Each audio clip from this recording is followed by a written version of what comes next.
Yeah, I'll react to that, sure.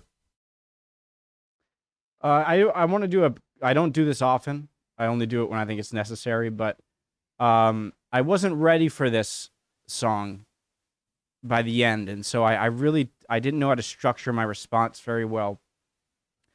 But I also don't want to redo it in a more organized way because then I feel like it will be less genuine than my immediate response. But sorry if I start kind of like trailing off into my own mental health and my explanations at the end.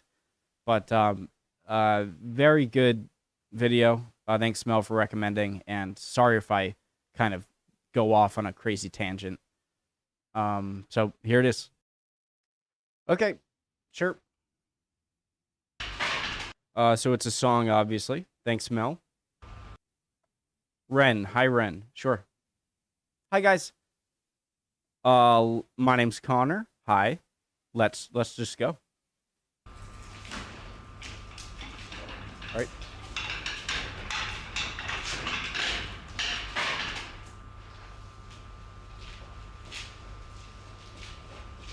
Murder pig.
It's been a little while. Did you miss me? You thought you buried me, didn't you? Risky.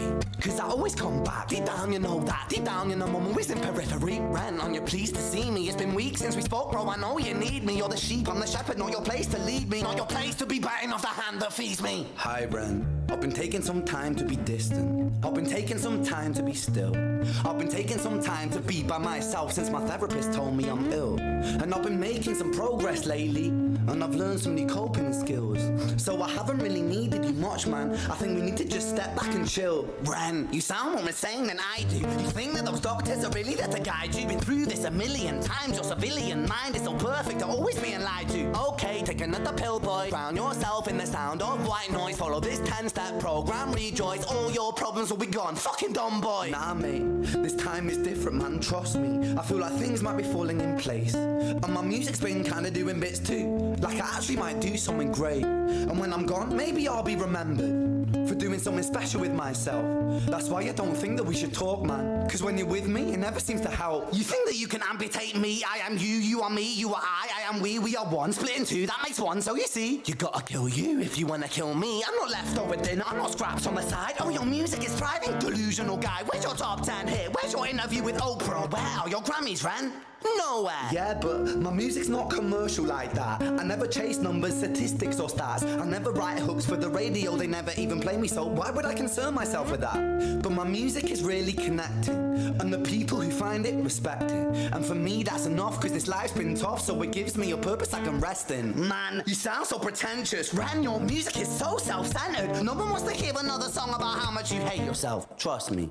You should be so lucky, having me inside you to guide you, remind you to manage expectations, provide you perspective. That thing you neglected, I get it. You wanna be a big deal, next Jimi Hendrix, forget it. Man, it's not like that. Man, it's just like that, I'm inside you, you twat. No, it's not, man, you're wrong. When I write, I belong. Let me break the fourth wall by acknowledging this song. Ren sits down, has a stroke of genius. He wants to write a song that was not done previous. A battle with the subconscious, Eminem did it. Played on guitar. Plan B did it. Man, you're not original, you criminal rip-off artist. The pinnacle of your success is stealing other people's material. Ren, mate, we've heard it all before. She sells seashells on the seashore. Fuck you, I don't need you, I don't need to hear this. Cause I'm fine by myself, I'm a genius. And I will be great, and I will make waves, and I'll shake up the whole world beneath us. That's right, speak your truth, your fucking god complex leaks out of you. It's refreshing to actually hear you say it instead of downplay it. Music is all about the creative process, and if people can find something to relate to within that, then that's just a bonus. Fuck you, I'ma fucking kill you, Ren. Well, fucking kill me then, let's fucking have you, Ren. I'ma do it, watch me prove it. Who are you to doubt my music? Cause I call the shots, I choose if you die. Yeah, I call the shots, and so I choose who survives. I'll tie you up in knots when I lock you inside. Newsflash, I was created at the dawn of creation. I am temptation. I am the snake in Eden. I am the reason for treason. Beheading all kings, I am sin, with no rhyme or reason. Son of the morning, Lucifer, Antichrist, father of lies. Mephistopheles, truth in a blender, deceitful pretender, the banished avenger, the righteous surrender when standing in front of my solar eclipse. My name is stitched to your lips, so you see, I won't bow to the will of a mortal. Feeble and normal, you wanna kill me? I'm eternal immortal. I live in every decision that catalyzes chaos that causes division. I live inside death, the beginning of end. I am you, you are me, I am you, Ren.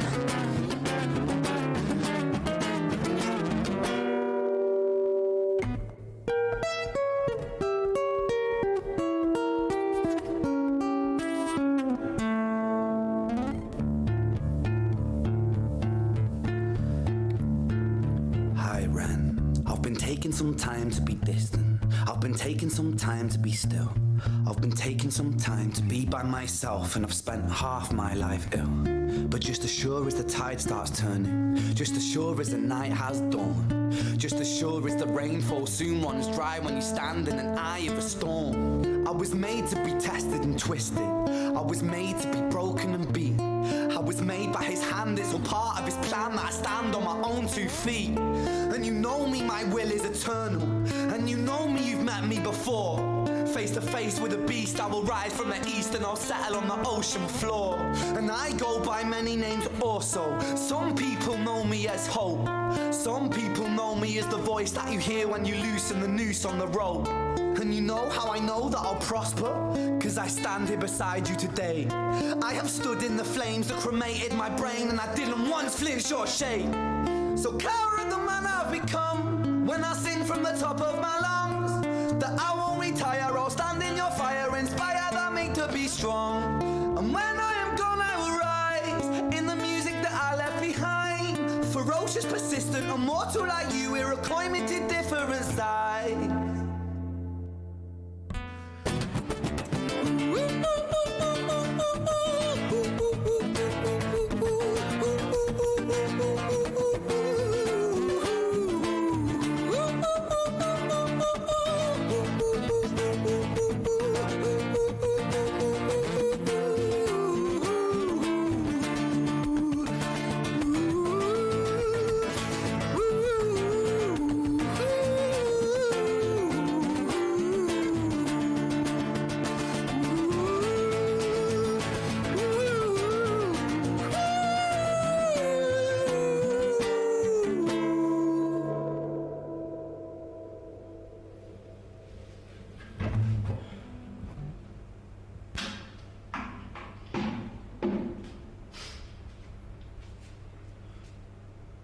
When I was 17 years old, I shouted out into an empty room, into a blank canvas, that I would defeat the forces of evil. And for the next 10 years of my life, I suffered the consequences, with autoimmunity, illness, and psychosis. As I got older, I realized there were no real winners and there were no real losers in psychological warfare, but there were victims and there were students. It wasn't David versus Goliath. It was a pendulum, eternally swaying from the dark to the light. And the more intensely that the light shone, the darker the shadow it cast. It was never really a battle for me to win. It was an eternal dance. And like a dance, the more rigid I became, the harder it got. The more I cursed my clumsy footsteps, the more I struggled. So I got older, and I learned to relax, and I learned to soften, and that dance got easier. It is this eternal dance that separates human beings from angels, from demons, from gods. And I must not forget, we must not forget, that we are human beings.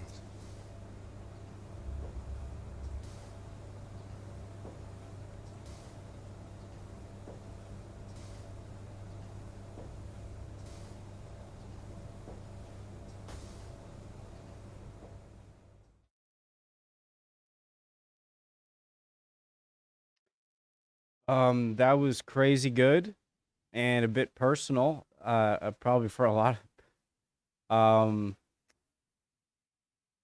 Okay. Uh, really good song, but the message, extremely powerful. Powerful.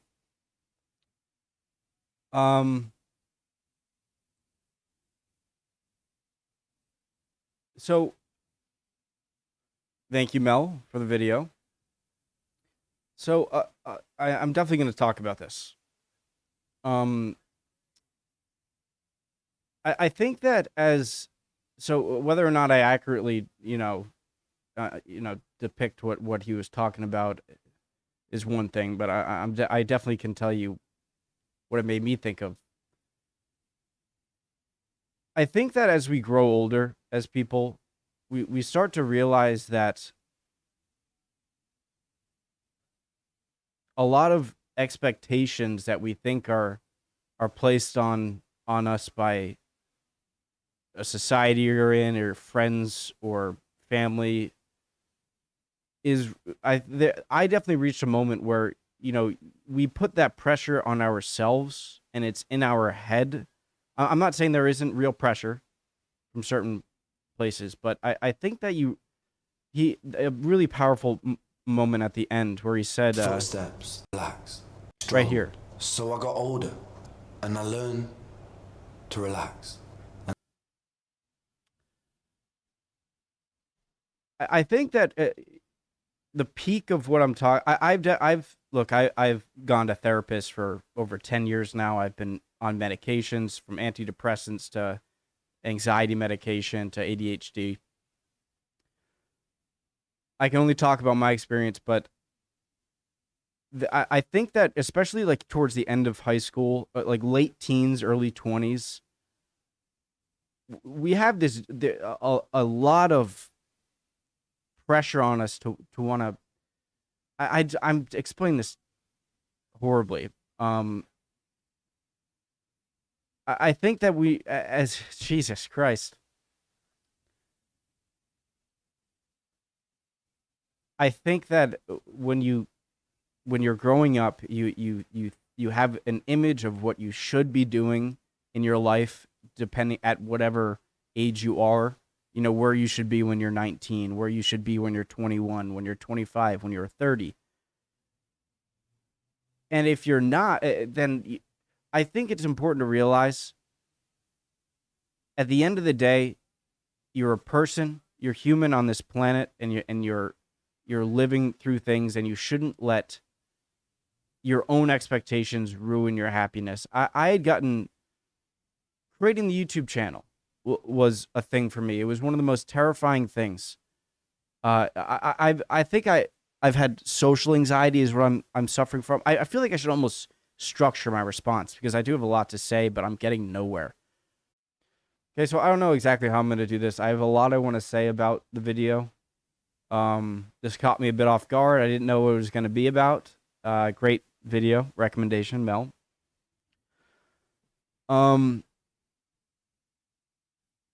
Listening to the video, a lot of it was very personal, as I'm sure it is with almost everyone. I don't think there's a single person on this planet who doesn't suffer a degree of what we would call mental illness. I'm not sure. I don't know this for a fact. But I think that as you grow older, like when he said this right here, I brought it to this point. So God, the more I cursed my clumsy footsteps, the more I struggled. So I got older and I learned to relax. That is so important. I've suffered from depression, anxiety, I have ADHD, and I've had therapists for over a decade now. I've been medicated for over a decade now with different medications. It's been a roller coaster ride. I've been lucky enough to have very supportive family and friends, and I was lucky enough to have good friends in high school and good friends in college when I was going through these difficult times. But I think we put expectation, we harm ourselves with our own expectations, and you need to reach a point. Sometimes it requires you hitting a rock bottom, so to speak, to sort of realize. I'm sorry if I get a bit dark, okay? Okay, I'm gonna get a bit dark for a second, but there was a point right before I started the YouTube channel, and the YouTube channel was a bit out of anger, which I'll explain in a second what that means. Is I remember I was never a great student. I got into an okay college, where I'd been there for 3 years, and then I stopped going because my mental situation was getting extremely bad. I stopped really caring about grades and a lot of stuff, and so the best thing for me at the time was to take a break from school, go back to live with my parents, and get help for my mental health. And I gradually finished completing my credits at Providence College. I was originally at St. John's in New York, and I finished at Providence College. But I had reached some really dark places. And I think that when you're in your late teens, early 20s,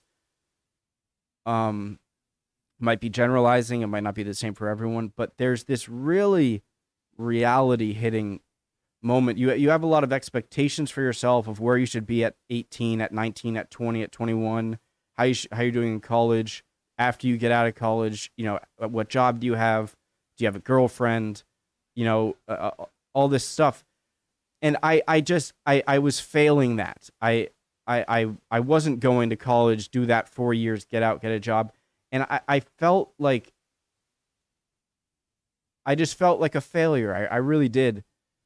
And it got to a point where I was afraid of any kind of interaction with anyone because I always felt like I had to carry around like what I'm doing and how successful I'm doing as like a card to anyone I meet of who I knew before. And this is strictly me putting the expectation on myself. I have a very good family. I have very good friends growing up and in college. And so I put a lot of this on myself, but it was extremely real to me. And it got to the point where I hit a wall, and I'm like, I stopped all communication with everyone. I did not text anyone. I stopped texting anyone, communicating with anyone outside of my very immediate family, because I hit this point where I couldn't take it anymore. The anxiety of worrying about how good I'm doing in life or whatnot.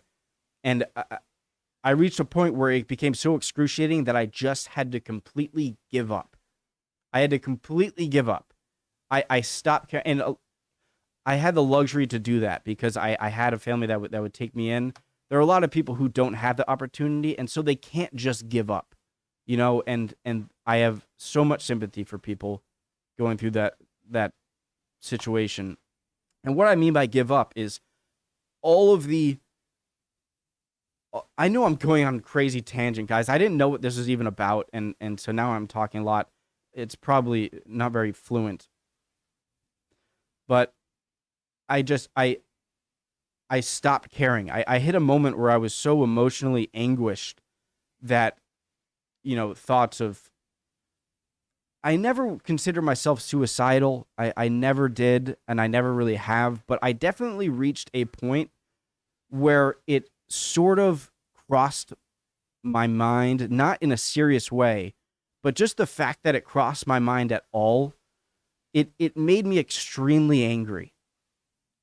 And it gave me there's this part, and this is where it gets kind of dark, guys. So there's this. I've never really seen full episodes of The Simpsons, okay, but I know that I saw this one scene somehow, maybe it was on YouTube or something, where the bartender, I don't even know his name, he's closing down for the day, and like he's closing down his bar, and there's like some sad music. I could be misrepresenting it a little bit, but the gist is there. So the bartender closes down the shop. It's just him, kind of sad music. He's looking kind of sad, and he goes over to a closet at the bar, and he opens it up, and inside the closet is a noose hanging. And he looks at the noose, and he smiles, and he says, "Not today, old friend," or something along the lines of that. And that had a large impact on me. I reached a point where I couldn't believe how paralyzing my anxiety was making me and my depression was making me, that I was just like, if you're getting so torn up by all of these inside expectations or mental issues you're having because of how you think you're doing in life or where you should be, then and it's causing you to think about ending it. That concept made me so angry at myself. I just, if it's so bad that it's getting to that point, then why not just live another day and another day and another day and just not care? Just don't care. And I know that's easier said than done. Some people are in situations that can make that easier than others. But the YouTube was one of the things I've had. I believe it was social anxiety I had, and I still have to some degree.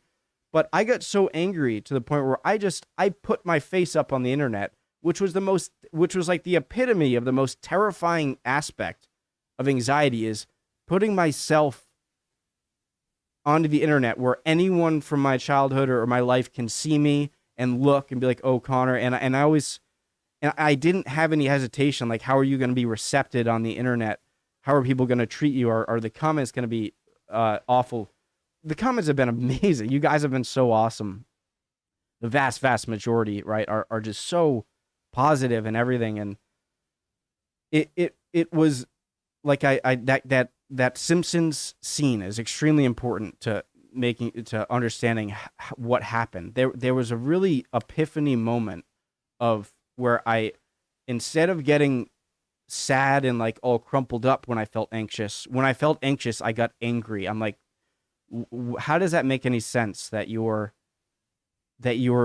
letting your own thoughts reach that point when it's all inside your own head? And so I just had a F it moment. I just, like, the more you try to fight it, the harder it gets. And like he said here, you have to learn to relax, take it in, and then go about it after. Is what you're worrying about really matter? It's really easier said than done. It took me years and years to get to that point. I'm still not completely, if you want to say, cured or whatnot, but geez, I don't even know how long I've been talking.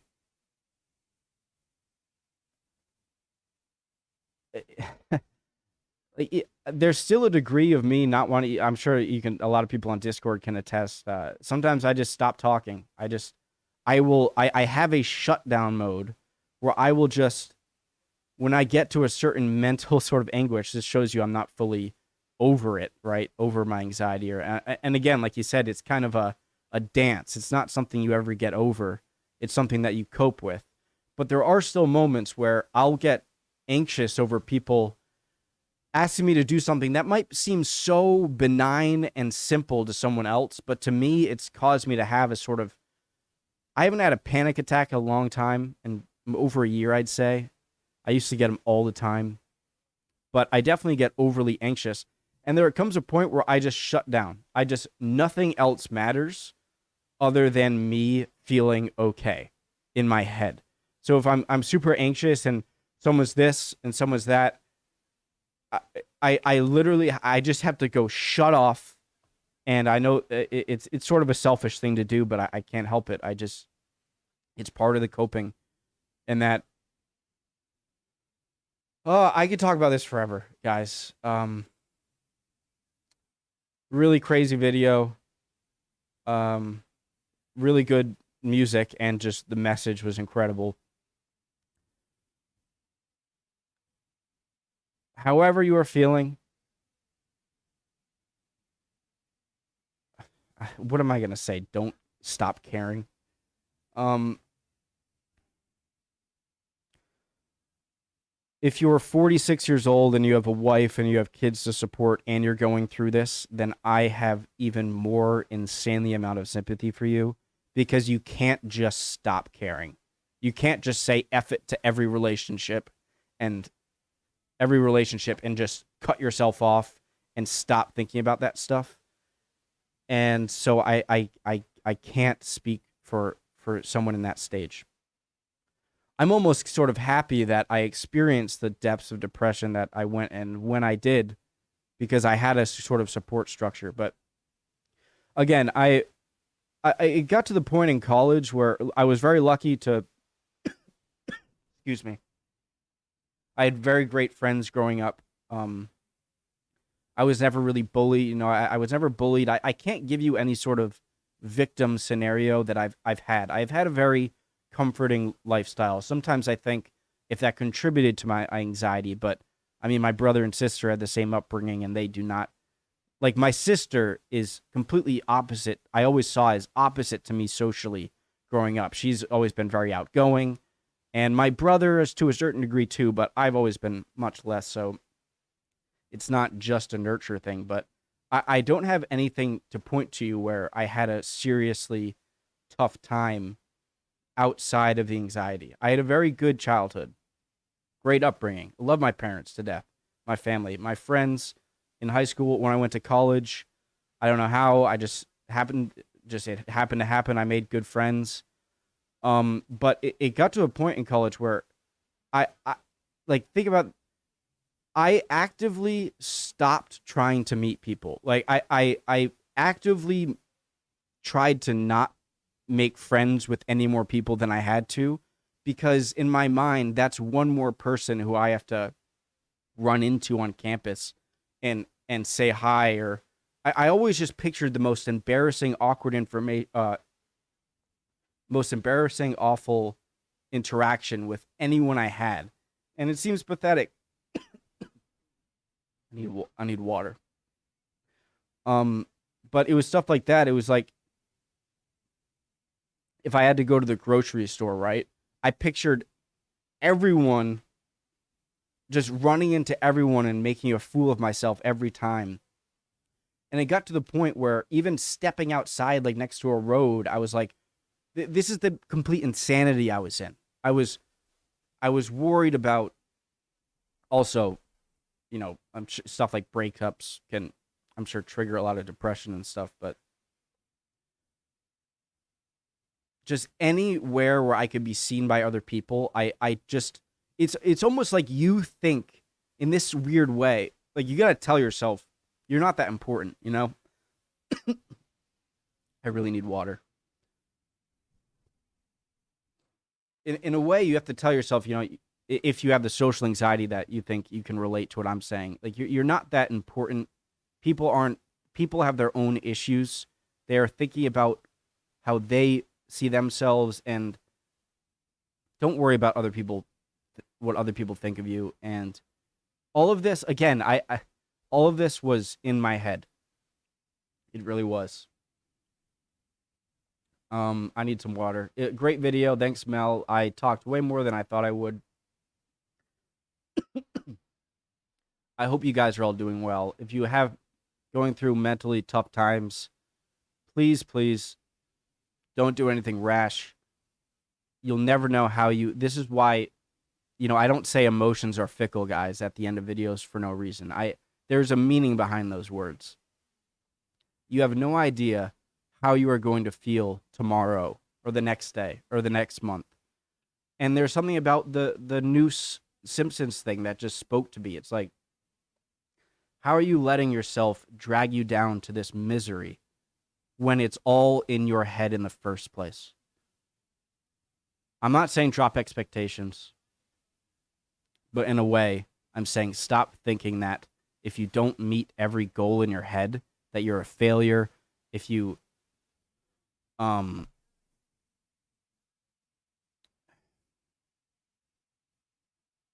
have no idea how you will feel tomorrow. And again, that goes for feeling positive. You might feel really bad the next day or the next week, but